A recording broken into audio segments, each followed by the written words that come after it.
तो अस्सलाम वालेकुम मेरे परदेसी भाई। आज का वीडियो बहुत ही इम्पोर्टेंट होने वाला है उन लोगों के लिए जो कि मेरे से सवाल करते हैं कि भाई मेरा इकामा वैलिड है तो क्या मैं ट्रांसफ़र ले सकता हूं।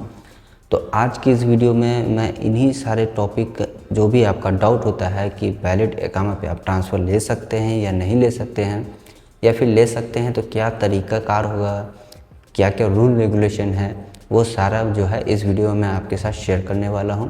तो वीडियो को एकदम गौर से अच्छे से स्टेप बाय स्टेप देखें ताकि आपका जो भी डाउट होता है वैलिड इकामा ट्रांसफ़र यानी कि कफ़ाला से रिलेटेड वो आपका प्रॉब्लम सॉल्व हो जाएगा। तो चलिए वीडियो को करते हैं स्टार्ट। पर वीडियो को स्टार्ट करने से पहले आपसे छोटी सी रिक्वेस्ट है, अगर आप मेरे चैनल में पहली बार आएँ तो प्लीज़ चैनल को सब्सक्राइब जरूर कर लें, क्योंकि सब्सक्राइब करने से आपका कुछ नहीं जाता, आपके भाई का थोड़ा सा भला हो जाता है। और वीडियो पसंद आए तो एक लाइक देकर के नोटिफिकेशन बेल आइकन कॉल पे क्लिक कर ले ताकि मेरा आने वाला हर वीडियो आप तक आसानी तक पहुंच सके, क्योंकि इस चैनल पे इस तरह का टेक्निकल वीडियो आप ही लोग के लिए अपलोड करता रहता हूं। और अगर आप मुझे फेसबुक या इंस्टाग्राम पे देख रहे हैं तो पेज को फॉलो ज़रूर कर लें ताकि सौदे से जुड़ी हर तरह की मालूमात वीडियो आप तक मिलती रहे। तो चलिए वीडियो को करते हैं स्टार्ट। अब यहाँ पे जो है सबसे बड़ा जो बात होता है, मेरे से जो ज़्यादा लोग सवाल करते हैं कि भाई मेरा तो इकामा वैलिड है, क्या मैं ट्रांसफ़र ले सकता हूँ या नहीं ले सकता हूँ। तो आज की इस वीडियो में मैं आपको हर एक स्टेप अच्छे से बताऊँगा। सबसे पहले तो ये समझ लेते हैं कि ट्रांसफ़र का जो रूल होता है वो क्या है। सबसे पहले तो बात है कि जिनका इकामा एक्सपायर हो, 3 दिन गुजर चुका हो या 4 दिन गुजर चुका हो, तो फिर वो एक जो है फाइनली जो अपना ट्रांसफ़र होता है नकल कफ़ाला ले सकते हैं ईज़ी वे में। दूसरा कंडीशन है कि जिनका सैलरी 3 महीने से होल्ड हो वो भी ले सकते हैं। अब बात यहाँ पे आती है कि जिनका इकामा वैलिड है वो क्या करें, वो किस तरीके से नकल कफ़ाला लें और वो क्या तरीक़ेकार होगा। तो यहाँ पे देखिए, अगर आपका वैलिड इकामा है, आपको जो है ट्रांसफ़र लेना है, तो अगर आपको अपने कंपनी से बिना अप्रूवल के लेना है तो वो क्या तरीक़ेकार होगा। तो यहाँ पे देखिए बहुत सारा तरीका है जो कि मैं कुछ तरीका आपको यहाँ पे शेयर करूँगा। ज़्यादा तरीका मैं आपको इस वीडियो में जो है ओपनली नहीं बता सकता। सीधी बात है कि ओपनली मैं नहीं बता, मेरे लिए मुश्किल बन जाता है। लेकिन अगर आपको पूरा तरीके से पता करना तो आप मुझसे जो है राब्ता कर सकते हैं इंस्टाग्राम पे या फेसबुक पे, तो मैं उस पर जो है आपको अच्छे से गाइड करके अच्छे से बता सकता हूँ। तो यहाँ पे सबसे पहला बात है कि जो भी आप कंपनी या कफ़ील के पास काम कर रहे हैं, तो सबसे पहला जो ट्रांसफ़र का रूल होता है कि आपका जो 1 साल कम से कम उसके पास कंप्लीट होना चाहिए। पहला कंडीशन आपका हो गया। अब दूसरा कंडीशन है कि मान के चलिए आपका इकामा वैलिड है, ठीक है, अगर आपको ट्रांसफ़र लेना है तो अब क्या करना है। तो सबसे पहले अगर आपका इकामा वैलिड है और उसके बाद आपको क्या करना है, तो सबसे पहले आपको अपना कॉन्ट्रैक्ट पढ़ना पड़ेगा, ठीक है। अगर आपके कॉन्ट्रैक्ट में कुछ ऐसा शरीयत नहीं लिखा हुआ है, जैसे कि बहुत सारा उसमें होता है कंडीशन होता है कि अगर आप मान के चलिए मैं ही हूँ या फिर आप ही हैं, अगर आपका कंपनी से कॉन्ट्रैक्ट हो, उस कॉन्ट्रैक्ट में एक पॉइंट लिखा होता है कि अगर आप बीच कॉन्ट्रैक्ट में अपना जॉब टर्मिनेट करते हैं या छोड़ते हैं, तो जो भी कॉन्ट्रैक्ट का जो टाइम होता है, मान के चलिए 2 साल का कॉन्ट्रैक्ट किया आपने, 1 साल कंप्लीट कर लिया, 1 साल आपका बचा हुआ, तो वो जो 12 महीने का जो सैलरी होता है, जो भी आपका सैलरी होता है 1 महीने का, वो इंटू कर दीजिए 12 से, यानी कि 12 महीने का सैलरी आपको पे करना होता है कंपनी को।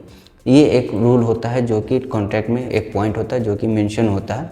अगर मेंशन नहीं है तो अच्छी बात है, पहला बात हो गया। अब दूसरा बात हो गया यहाँ पे कि मान के चलिए आपका इकामा वैलिड है, अब आपको ट्रांसफ़र लेना है, तो उसके लिए फिर दूसरा उसमें जो आपको पॉइंट देखना पड़ेगा अपने कॉन्ट्रैक्ट में कि आपका जो कॉन्ट्रैक्ट हो उसमें जो है नोटिस पीरियड कितने दिन का है। किसी किसी कॉन्ट्रैक्ट में 60 दिन का नोटिस पीरियड होता है, किसी में जो है 90 दिन का नोटिस पीरियड होता है। तो अगर आपके कॉन्ट्रैक्ट में 60 दिन हो चाहे 90 दिन हो, जो भी हो, XYZ जो भी हो, तो वहाँ पे अब आपको ट्रांसफ़र किस तरीके से लेना है। तो उसके लिए आपको सिंपली क्या करना पड़ेगा, जितना मान के चलिए आपका कॉन्ट्रैक्ट है आपका नोटिस पीरियड 90 दिन का है या फिर 60 दिन का है, तो आपको जो है ट्रांसफ़र लेने के लिए कम से कम 5 महीना पहले प्रिपेयर होना पड़ेगा। अब वो क्या रीज़न है कि सबसे पहले आपको जो है अपना कॉन्ट्रैक्ट को कंप्लीट करना पड़ेगा। मान के चलिए आपका कॉन्ट्रैक्ट जो है 2 साल का है, आपने मिसाल के तौर पे 16 महीना आपने यानी कि 1.5 साल आपने अपना कंप्लीट कर लिया है।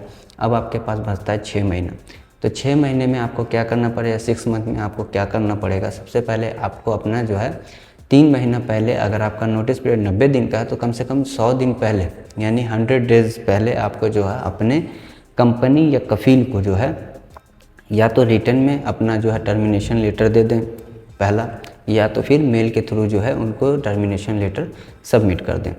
सबसे पहले आपको ये करना पड़ेगा। उसके बाद जो है अब आप क्या करना पड़ेगा कि आपने तो टर्मिनेशन लेटर साइन दे दिया है, सबमिट कर दिया है, आपने नोटिस पीरियड भी चालू कर दिया, आपका 100 दिन का नोटिस पीरियड भी यहाँ पे चालू हो गया।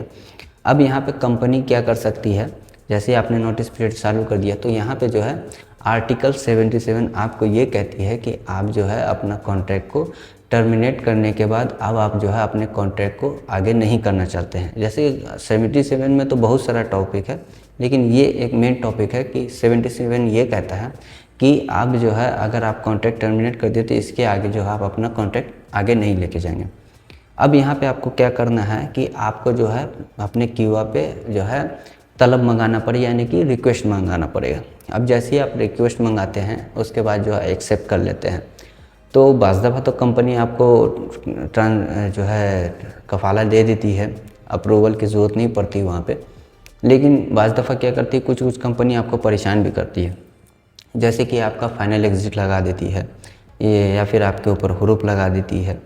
तो ये सारा भी केस आता रहता है। तो इस कंडीशन में अब आपको क्या करना, मान के चलिए अगर आपका फाइनल एग्ज़िट लगा देती है तो यहाँ पे फाइनल एग्ज़िट लगाने का भी जो कंडीशन है कि मान के चलिए आपका कंपनी ने आपका फाइनल एग्ज़िट लगवा दिया, आपका इकामा वैलिड है, अगर आप ट्रांसफ़र लेना चाहते हैं तो उस सूरत में आपको जो है मकतब अमल में जाना पड़ेगा। अगर आपका इकामा वैलिड होगा तो फिर वहाँ पे जो है आपका फाइनल एग्ज़िट कैंसिल हो जाएगा।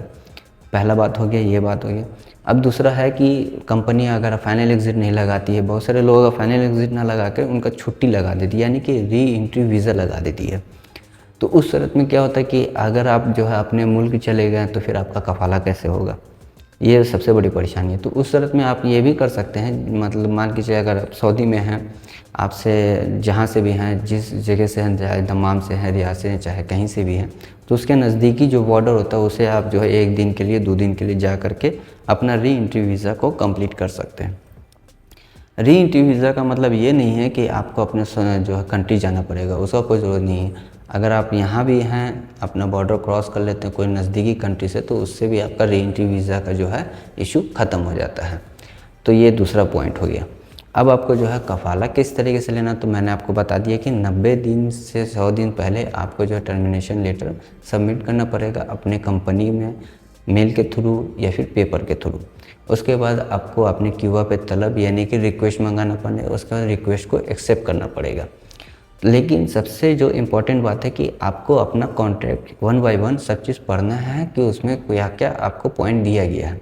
अगर उसमें जो है आपसे किसी तरह का पैसा नहीं मांगा गया है, क्योंकि कॉन्ट्रैक्ट आप टर्मिनेट करेंगे तो हो सकता है कि वहाँ पे उसमें मेंशन हो कि जितना साल का या फिर जितना महीने का कॉन्ट्रैक्ट बचा हो उसके बनिस्बत में जो है आप उसके अगेंस्ट में जो है आपको क्लेम देना पड़ेगा, कंपनी को कुछ पैसा जो है आपको देना पड़ेगा, यानी कि मंथली जो सैलरी होता है वो आपको पे करना पड़ेगा।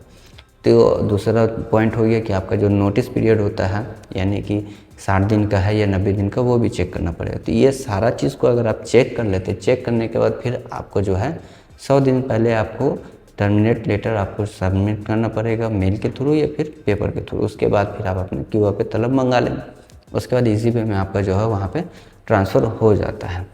तो ये तरीका था, और भी बहुत सारा तरीका है, लेकिन इस वीडियो में मैं आपको खुल के ओपनली शेयर नहीं कर सकता हूँ।